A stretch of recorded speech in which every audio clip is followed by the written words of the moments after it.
ленти за движение в една посока, така. Пътните знаци, поставени отдясно, задължително се дублират и отляво. От онази страна имаше поставен знак коя лента за къде е, но всъщност от тази страна такъв знак, от лявата страна такъв знак няма. Няма, да. Трябваше ли да го има? Трябва да го има. Този знак на правилно място ли е поставен там? Ами, значи няма метраж, но е могъл да бъде поставен много по-рано, непосредствено след предишното кръстовище, за да може до това кръстовище водачите да имат време и разстояние да реагират. Сега, този знак, както е поставен ето тук, така. Значи аз от този знак до непрекъснатата са 20 метра, айде 25 да са. В тези 25 метра аз трябва да се престроя. Това е направо невъзможно. Ето тази маркировка, как ще я прочетете? Ето тук. Аз съм с добро зрение и успявам. На мен ми е трудно, защото първо не е ясна, второ е много значителна. Сега, от тук изключваме забранено спирането. Гледаме. Виждаме ли светофара отгоре над платното? Виждам го. Така, и ако този светофар, както много често се случва, му е изгорела кружката, отгоре по някакъв начин няма захрана. Да. Отстрани виждаме ли светофара? Ами, има ли светофар там? Не знам, вие ще ми кажете. Това знак колко хубаво се вижда с посоките. А светофара къде е? Да, не знам къде е светофара. Ама има светофар. Има ли? И като не го видиме и минеме на червено, си понасяме наказанието от закона. Има светофар. Къде е светофара? И не знам, сега ще го видиме. Ето, аз ще отида до стоп линията. Така. Стига бе, той има го светофар. Но то пак не се вижда. Ами не се вижда. Освен, че не се вижда, явно дървото ни оказва посоката разрешение за движение, не светофар. Ето тук между листата прозира малко червенко. Светна жълто. Ето сега светна зелено.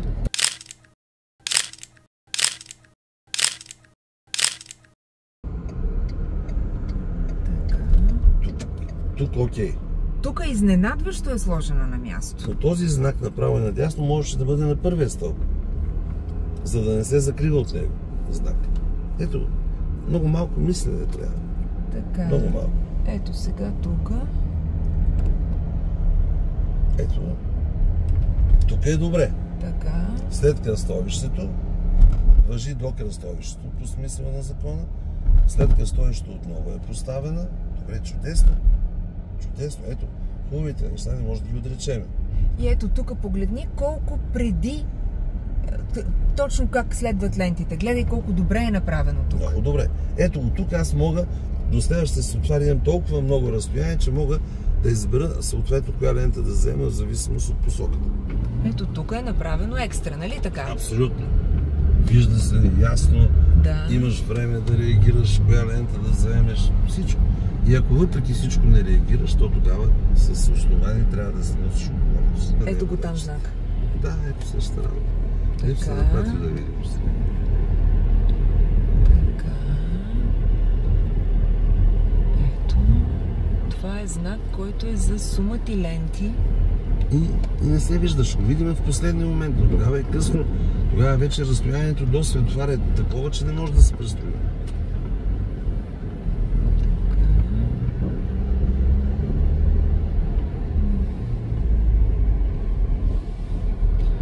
Той продължава да не се вижда кое за къде е. Просто... Така. Дай още малко напред. Почти всичко вече се вижда. Ама вече сме на разстояние около 7-8 метра от линията на знак. Какво може да направим в тези 7-8 метра? Ами не знам. Ясно е, да. Да, и тук ако не знаеш, че трябва да отидеш в лявата лента, отиваш отгоре на кръглото и товариш кръстовището. Да, това просто се появява в последния... Това са могли много по-рано да го дръпнат назад. По какво да позная коя лента за къде е? Само светофарите отгоре.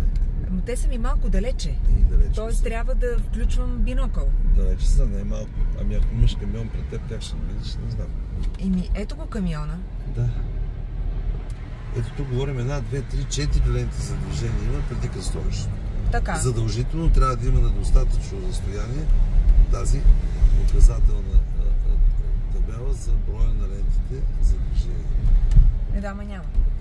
Ами няма, да. И сега пред мен се движи този камион. И аз... Ако тук имаш тази табела, защото следва отново такова кръстовище, ти още от тук вече знаеш коя лента трябва да гониш. В зависимост от посоката, в която искаш да продължиш. Мечтая си да има такава табела. Мечтите са безплатни. Да. Ето. И идваме вече на кръстовището с светофарната уредба, начин на регулиране. Ама аз няма как вече да видя за какво става дума, защото... Няма как. Аз се чуда дали завоя надясно от дясната лента, в която се намирам, не е с отделна секция и тази лента не е само за надясно. Защото ако е само за надясно и аз продължа направо, в която посока искам да продължа движението си, влизам в нарушение. Сега предстои да разберем. Предстои да разберем. И имаме два варианта. Или ако лента е за надясно да продължим направо и да извършим нарушение, или да отидем надясно, някъде където не е забранено да обърнем обратно и на светофара пак да завием надясно, за да продължим направо. И това е време, това са средства. Никой не се задава тия въпроси. Така. Сега предстои да разберем кое за на къде е. Все още нищо не знаеме. Ето къде е указателната табела. За следва. Ама тук вече е напълно излишна. Тук не можеш за 10 метра да се престроиш.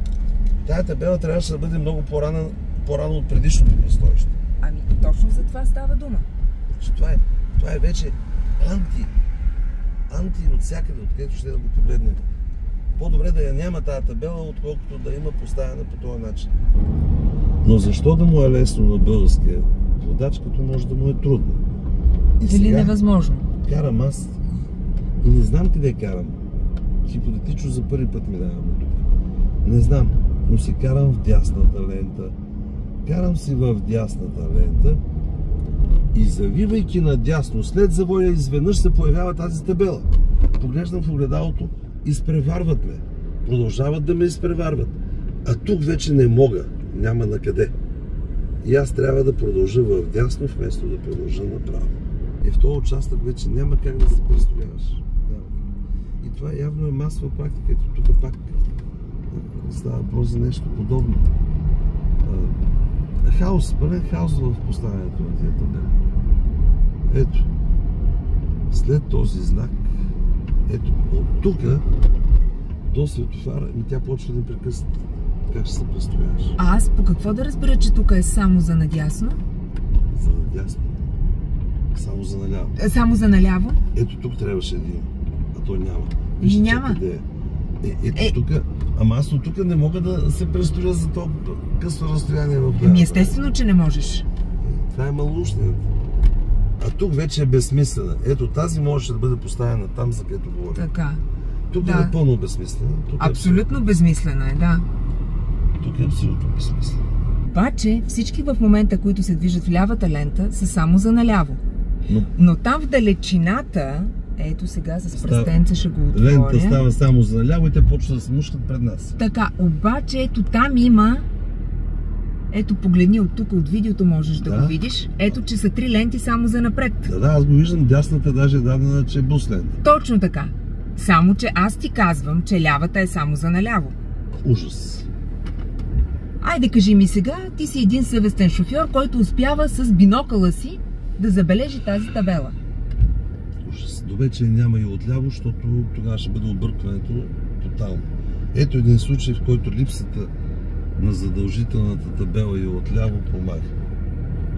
До известна степен. Ами, ако имаше табела отляво, която да сочи, че това е само за наляво, щеше да го знаеш, нали? Естествено. О, тук е уникално.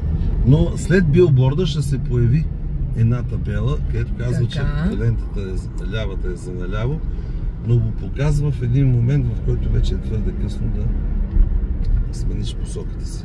И да, точно както казваш, ето от лявата лента почва да се натискат в нашата лента и затова нашата се движи толкова бавно. Ето къде се намира тази табела.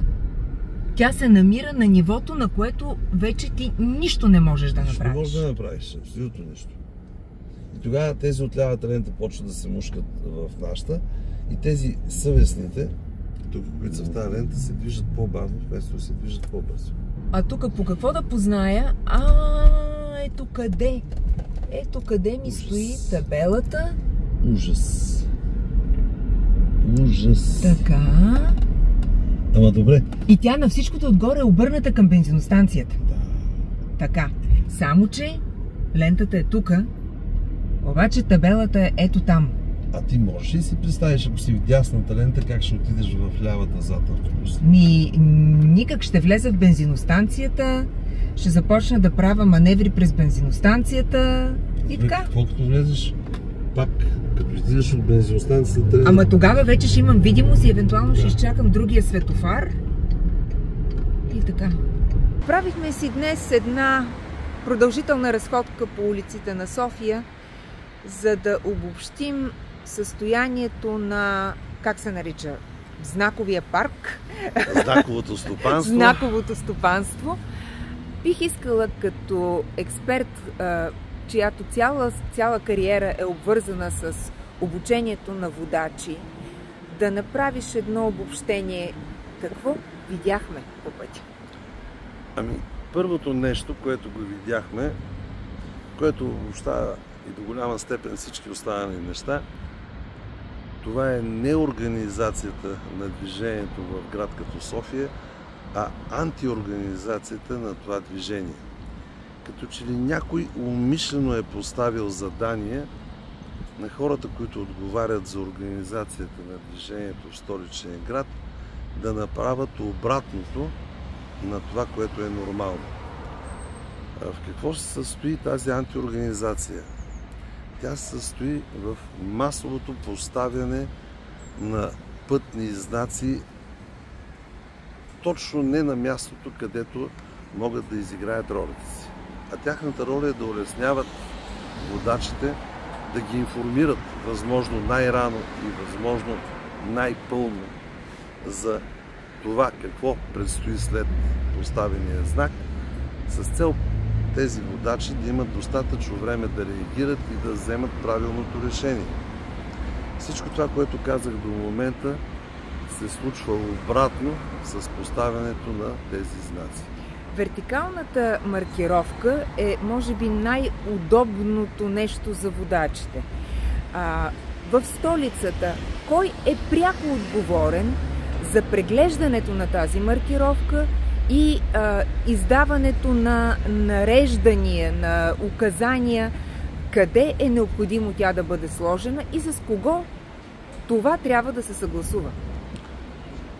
Ами, за маркировката, за поставянето на знаците на даден път или улица, пряка отговорност носи собственика на пътя, в случая Столична община, чрез своите немалко служби, които поне са създадени, за да има една добра организация и добра маркировка на улиците в София.